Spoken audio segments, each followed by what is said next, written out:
¿Qué tal? Muy buenas tardes, ya estamos aquí de nuevo en la Carta Robada, hoy que es lunes 21 de abril, como usted ya sabe, y la semana pasada, el Jueves Santo, precisamente murió Gabriel García Márquez, este autor de 100 años de soledad, esta novela tan importante para América Latina, y bueno, pues como es natural, se dejaron venir una serie de comentarios, análisis, historias, anécdotas, amigos, amigas, enemigos también de García Márquez, críticos, etcétera. Está inundado el medio de información o los medios de información de todos estos comentarios escritos, artículos, etcétera. Y mire, predomina en la mayoría de ellos la tendencia a considerar esto de lo mágico, ¿verdad? El supuesto realismo mágico que representa la obra de García Márquez y de algunos otros, ¿verdad? Habría que hablar de algunos otros del periodo del boom literario de los 70s, y bueno, pues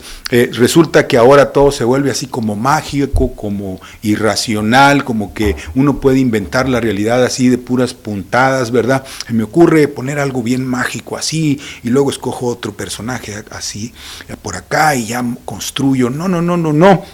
No hay tal. La obra de García Márquez es, aunque menor, digamos, que la de Cervantes, en el Quijote de la Mancha, muy parecido, digamos, a los dibujos de Francisco Goya, ¿verdad? Ya, digamos, a finales de los 1700, principios de los 800, cuando entra Napoleón a España, esta gente dibujó caracteres, personajes que, mire, si usted agarra los caprichos de Goya y los compara, eso lo vamos a hacer el día de mañana porque es importante, ¿verdad?, reflexionar sobre esto. Se va a dar cuenta que hay una cierta coherencia, o más bien mucha coherencia entre los dibujos que hace Goya en los 1800, a principios, finales de los 700 también, y lo que viene a hacer García Márquez con sus personajes como Úrsula, el coronel Aureliano Buendía, José Arcadio, al que lo amarran. Oiga usted, porque era intelectual, entonces en el pueblo pensaron que estaba loco porque hablaba latín, sabía astronomía, le entendía a las matemáticas y a la historia. Entonces en el pueblo, que es Macondo,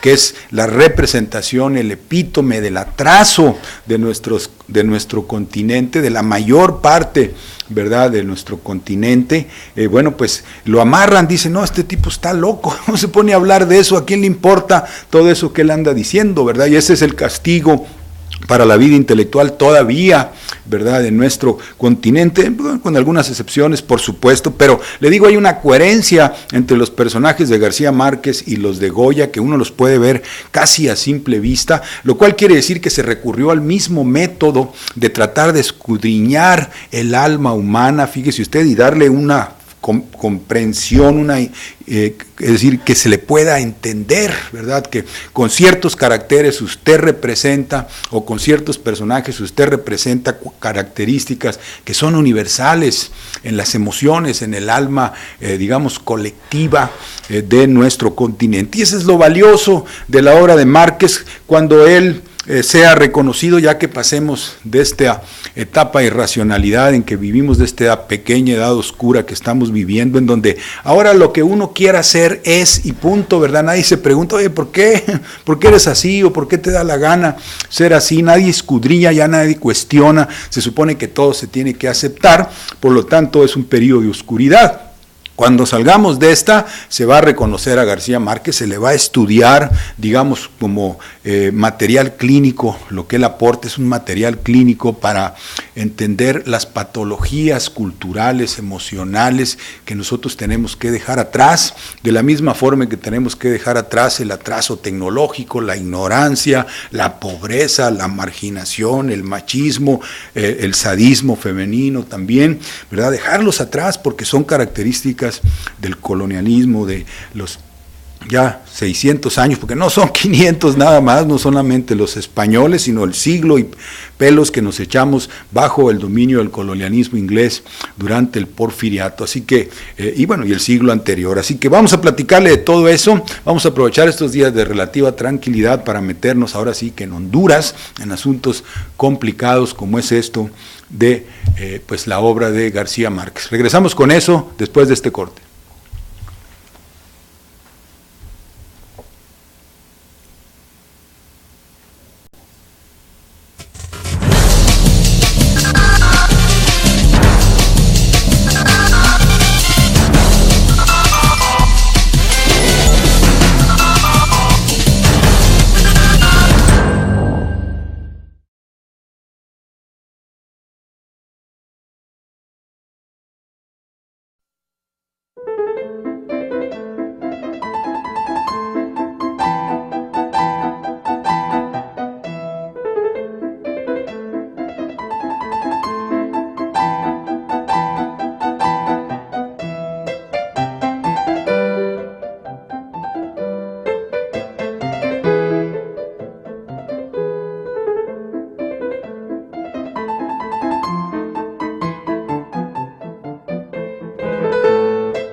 Bueno, pues le estábamos diciendo que con motivo de la muerte de García Márquez el Jueves Santo, el jueves pasado, en plena Semana Santa, bueno, pues se han dejado venir pues toneladas y más toneladas de análisis, de comentarios, de anécdotas, de entrevistas, de esto, lo otro, artículos, ni se diga, en la mayoría de los periódicos sobre el asunto, sobre la obra de García Márquez y que sobre sus novelas y que si pues el coronel no tiene quien le escriba, la crónica del náufrago, también por supuesto 100 años de soledad, en fin, todas esas. Mire, yo le quiero decir que en realidad pues en todos estos comentarios predomina una tendencia como que agarran pa'l monte, ¿verdad? Como que lo quieren poner así muy racional, dizque muy mágico, ¿verdad? Es que su obra es magia, es como si se le hubieran a él ocurrido, ¿verdad? De puras puntas, ay, pues hago esto y este personaje y le agrego esto y le quito aquello y ya compongo algo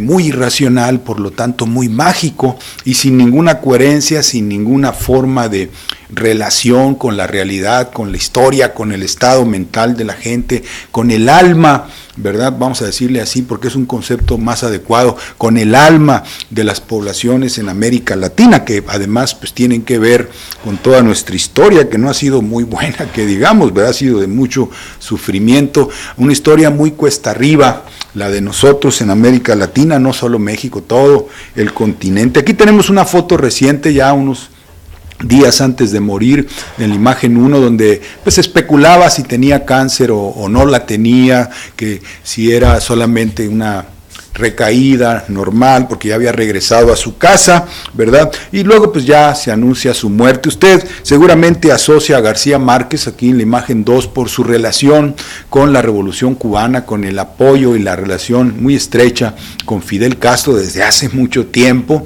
¿verdad? De hecho, él sobrevivió un tiempo como corresponsal de Prensa Latina, la agencia cubana, una buena agencia de prensa, hay que reconocer, mucho mejor que algunas de los Estados Unidos, al menos mucho más racional. Tenemos aquí en la imagen 3 a 3 de los personajes del llamado boom literario de los 70s. Algunos le llaman a ese boom completo la emergencia del realismo mágico, así es el término que agarraron, realismo mágico, y supuestamente Vargas Llosa y García Márquez son los principales exponentes, aunque hay una muy larga cola de nombres, ¿verdad? Alejo Carpentier, José Lezama Lima, está la gente Cortázar, ni se diga acá de los argentinos, incluso Octavio Paz, aunque no era propiamente, pero pues también se le echó ya dentro del paquete, ¿verdad? Junto con Carlos Fuentes.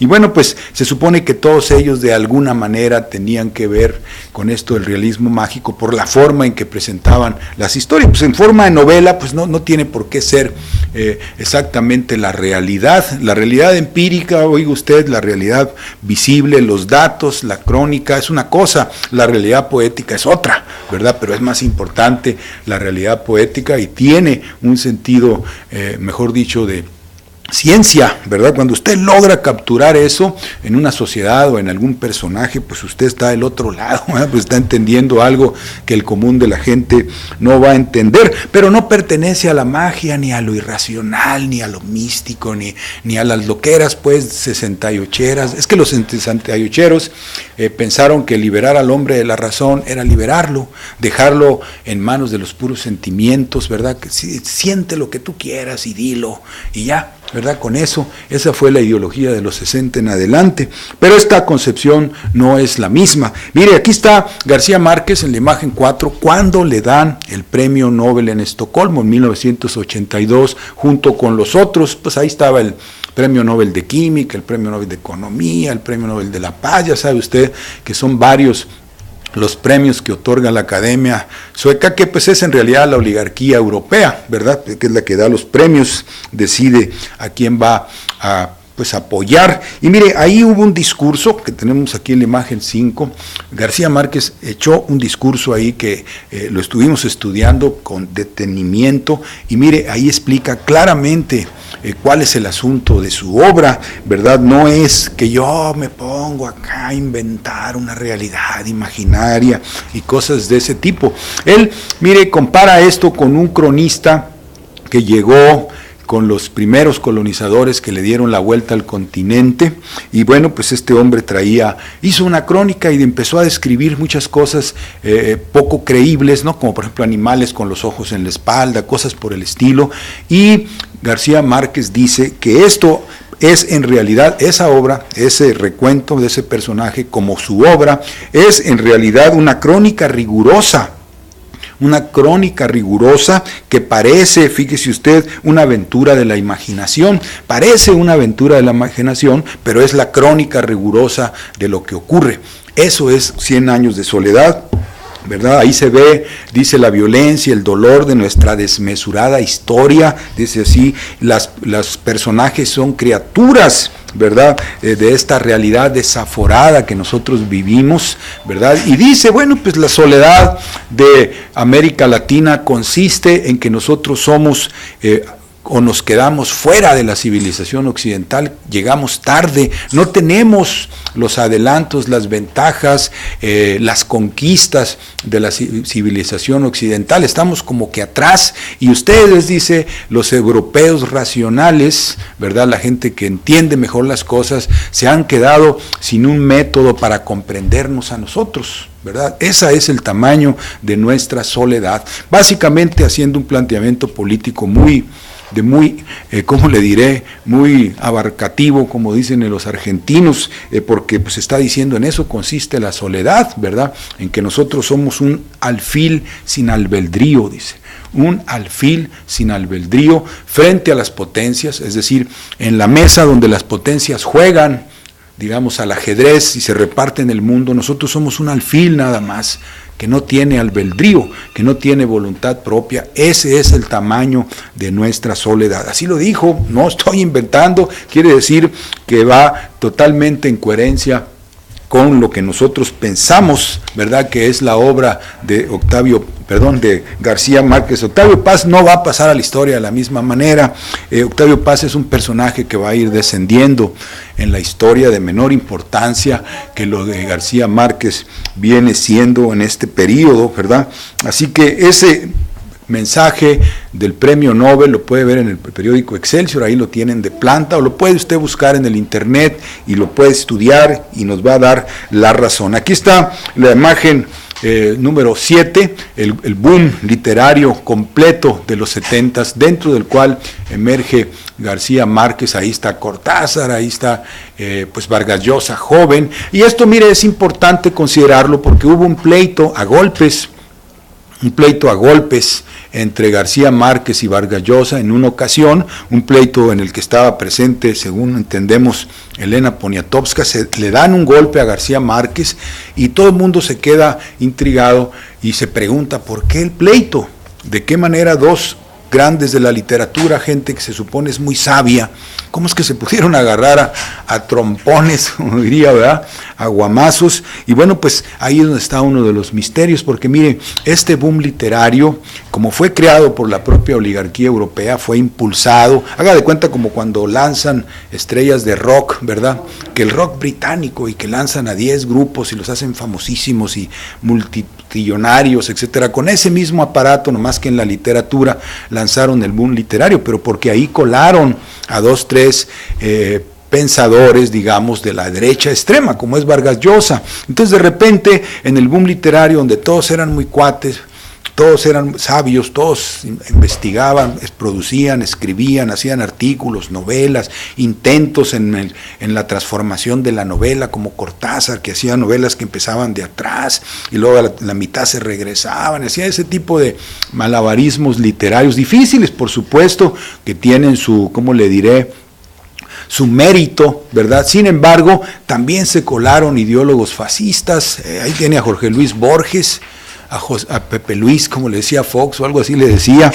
Bueno, pues este hombre también es de la derecha, del medievalismo argentino, y pues también era parte del boom, ¿verdad? Así que en la imagen 8 los tenemos ahora sí a todos. Miren la imagen 8, porque eran muchos, no se crea que nada más Vargas Llosa y García Márquez, eran un titipuchal. Yo lo conocía, Alejo Carpentier, Lezama Lima, Onetti, Benedetti, ¿verdad? Todos ellos, pues uno se los echaba de vez en cuando, ¿verdad? Pero claro, el que más llamaba la atención ya desde los 70s, pues era precisamente García Márquez, Borges también, por supuesto, pero pues uno tenía que escudriñarle para darse cuenta de cuál era su propuesta, ¿verdad? Y era una mezcla entre los que, digamos, participaban de la lucha contra el colonialismo, como García Márquez, el propio Carlos Fuentes, en México Fernando Benítez, perdón, que entendían que efectivamente todo, digamos, este cuadro patético de la vida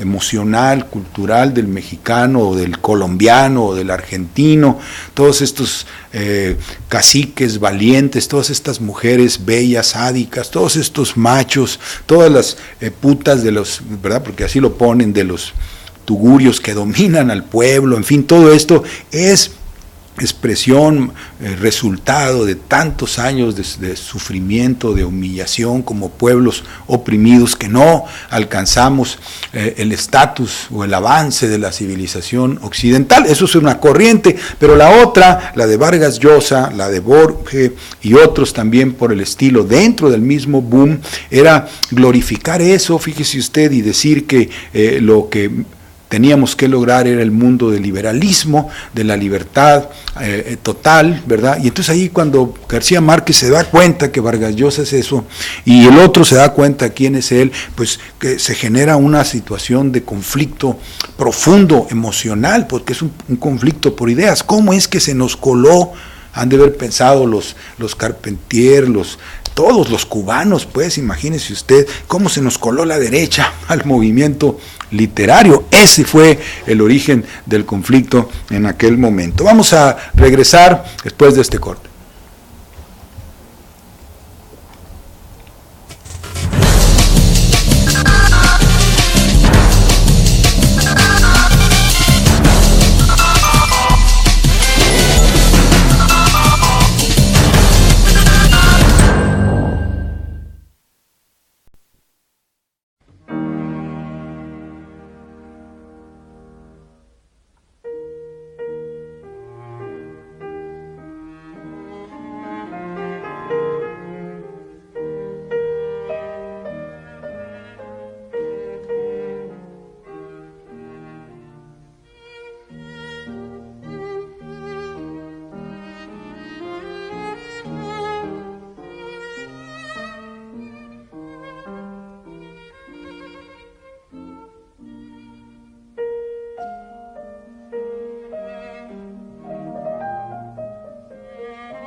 Pues le decíamos que ahora que, pues, con motivo de la muerte de García Márquez se está hablando tanto de él, se está escribiendo tanto, se está diciendo tanto, predomina entre todo lo que se dice esta tendencia a volver las cosas y muy irracionales. Ya ve que los intelectuales de ahora, pues, ya lo ponen todo, ¡ay, qué es magia!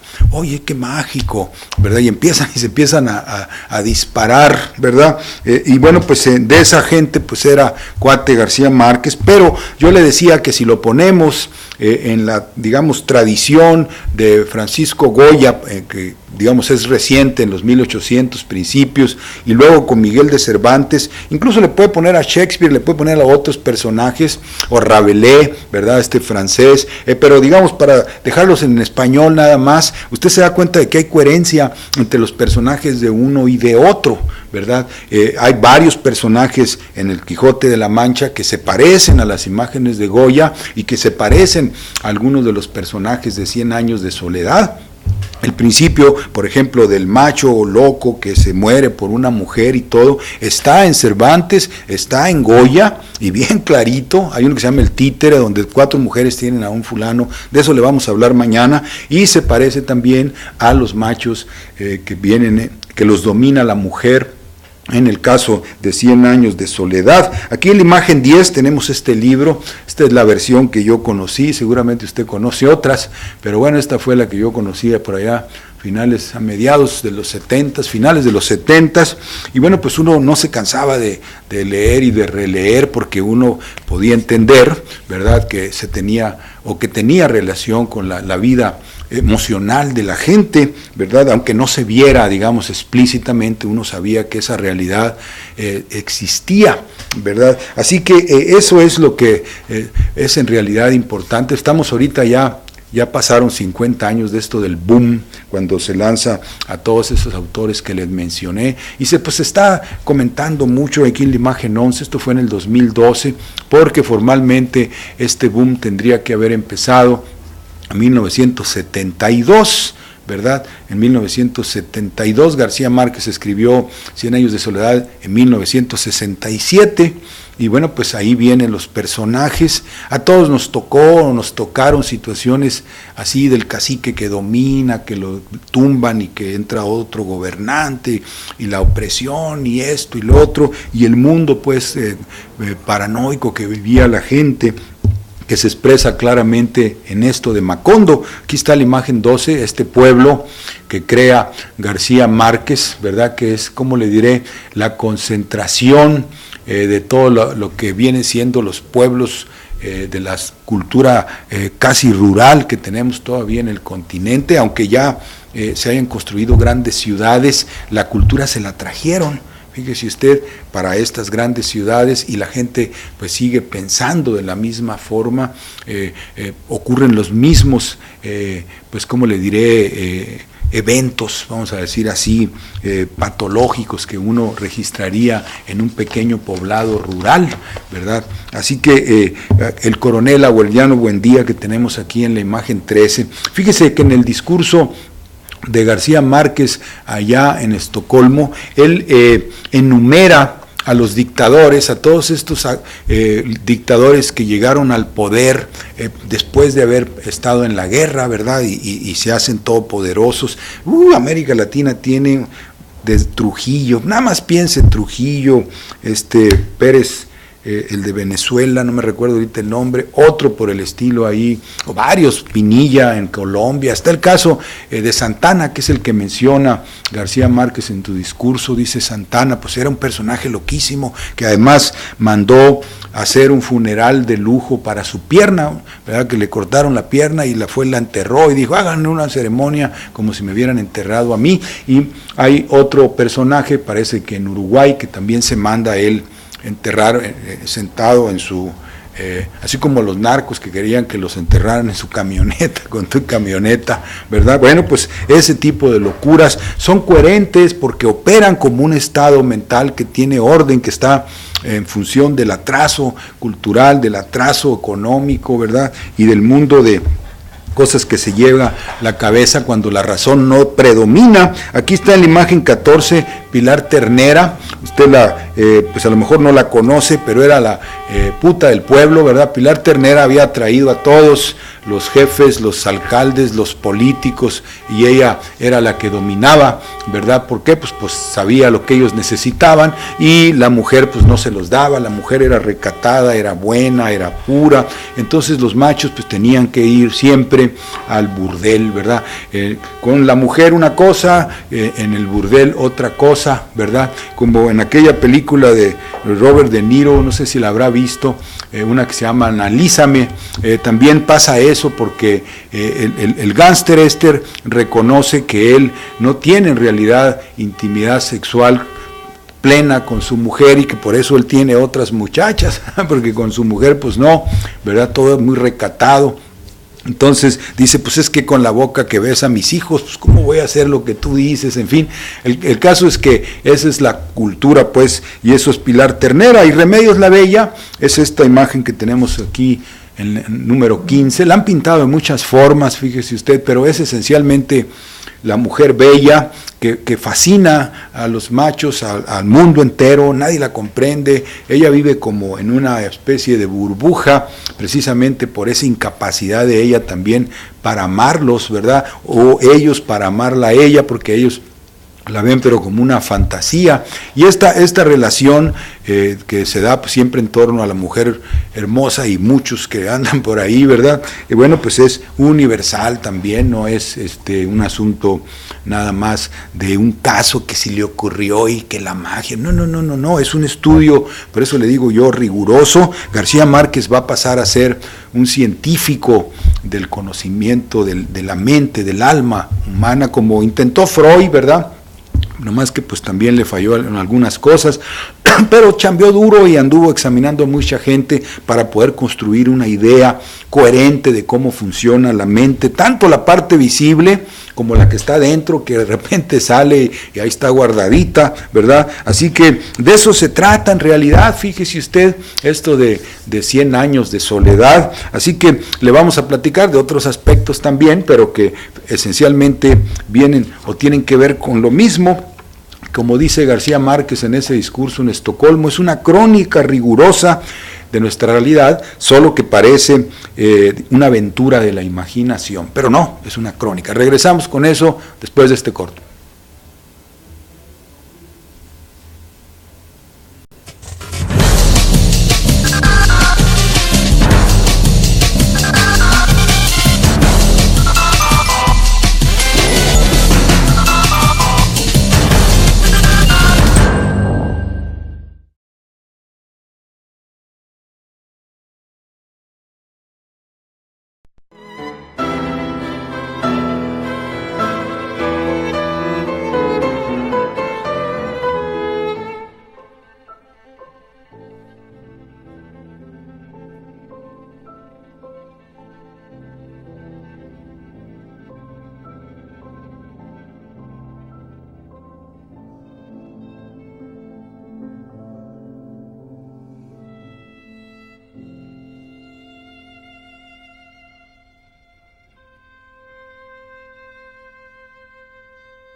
Bueno, pues le decíamos que toda esta versión que a veces se nos da o que predomina sobre el trabajo de García Márquez en el sentido de que es así mágico, irracional, ¿verdad? Porque pues así son la mayor parte de nuestros intelectuales, Elena Poniatowska, ya ve que como que, ¿cómo le diré? Glorifican el atraso, todo lo encuentran muy peculiar, muy llamativo, muy pintoresco, y lo describen, y lo describen, y lo describen, en vez de decir, hey, esta situación es resultado del atraso en que vivimos. Y García Márquez como que sí entendía eso y por eso se convierte en alguien que puede llegar a ser un clásico en la historia, ¿verdad?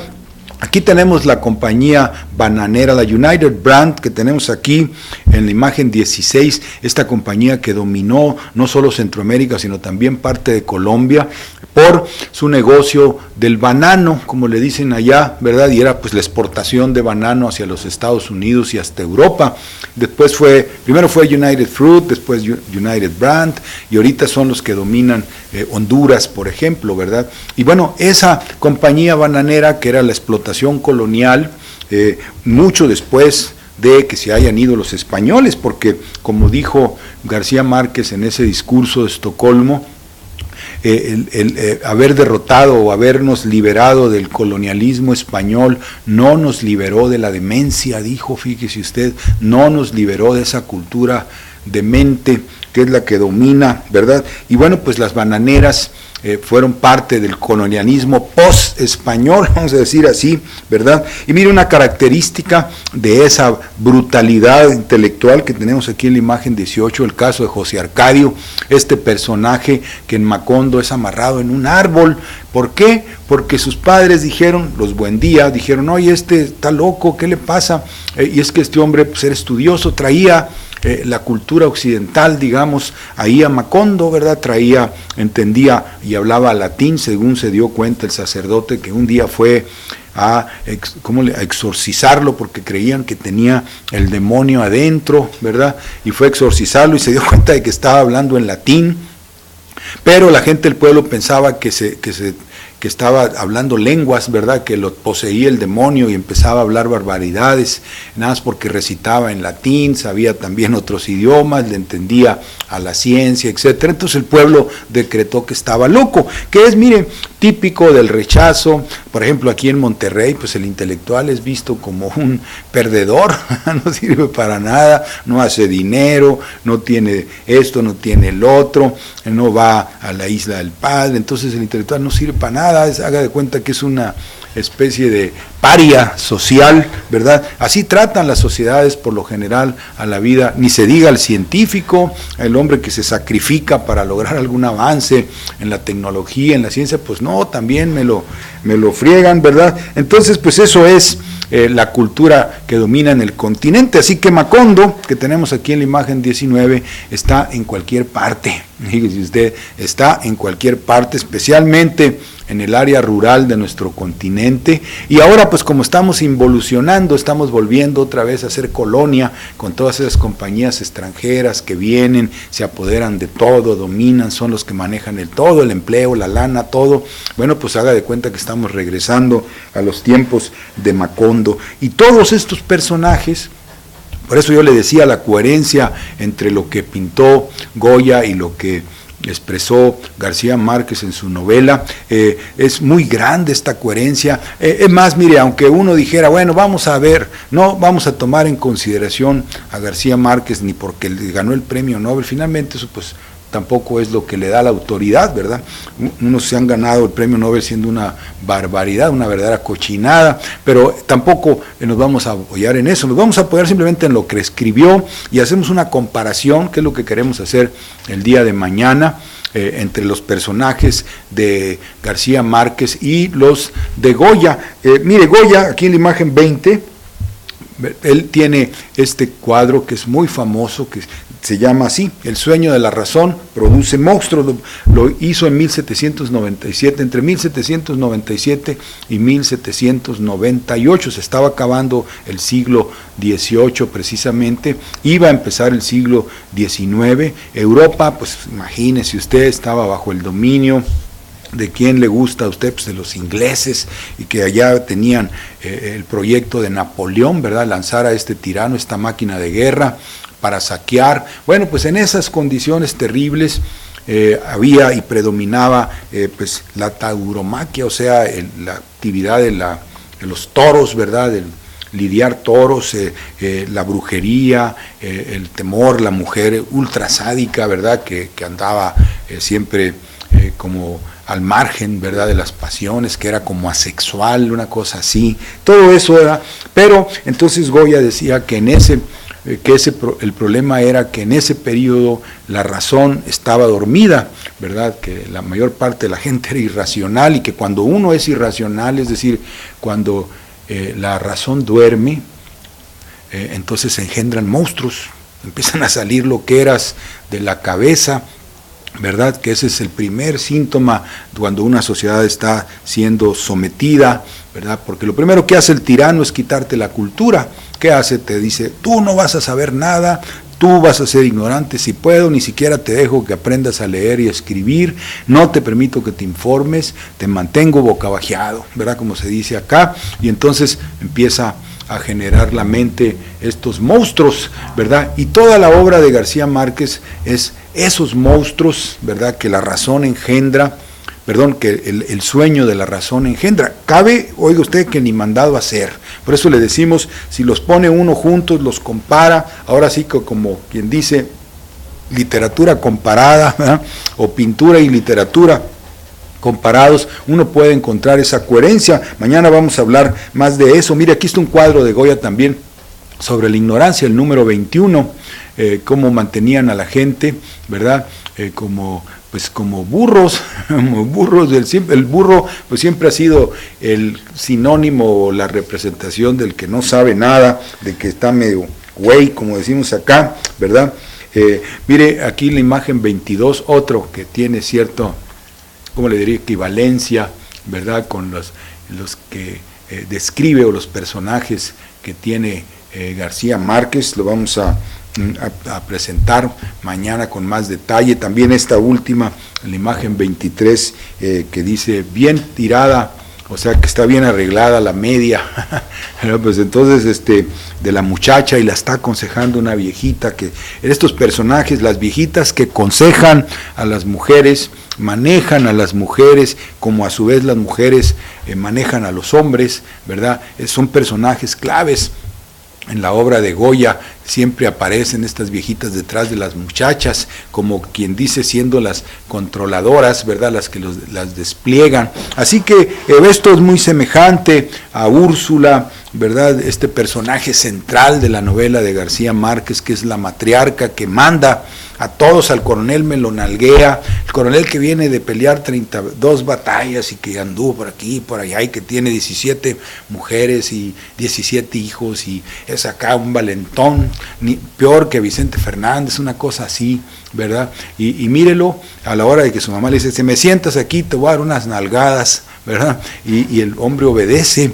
Ese es el matriarcado, pues, ese es la matriarca dominando al supuesto macho, que no es más que un títere, ¿verdad?, de sus caprichos, de sus indicaciones. Así que esto también aparece en Goya, y también aparece el tirano, por supuesto. Le vamos a presentar algo de eso mañana y vamos a hacer esta comparación junto con los personajes de Cervantes, que afortunadamente tenemos estos dibujos de Durero que nos los presentan todos, y con eso pues también podemos hacer una comparación. Todo esto para que usted se quite la idea que siembran todos estos intelectuales pedantes, ¿verdad?, que, ¡ay, que la magia! ¡Ay, que no sé qué! Y empiezan a poner aquello como incomprensible, como si nosotros no pudiéramos entenderle a lo que escribió García Márquez. No es para andar haciendo ídolos ni nada, simplemente entender pues que siempre ha habido, o esa es la labor del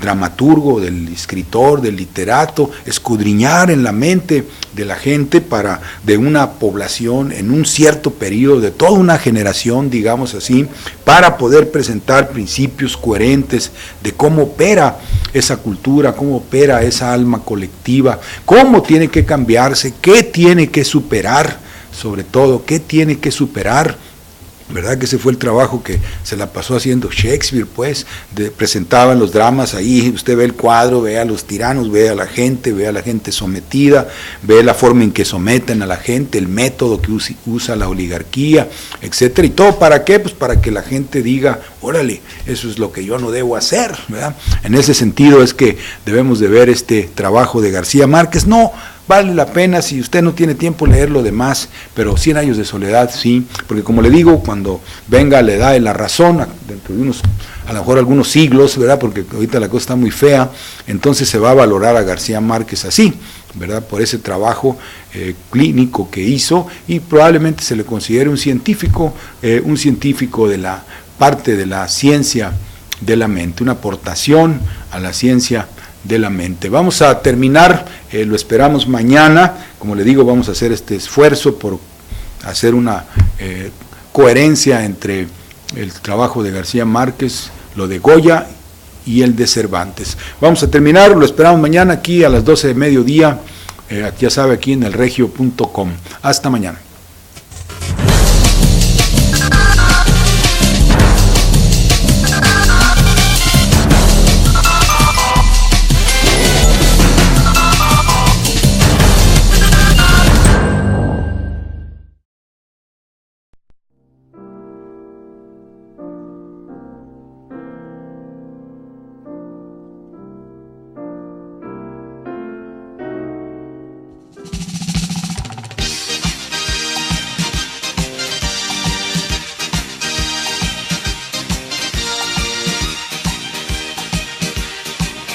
Te quiero mucho.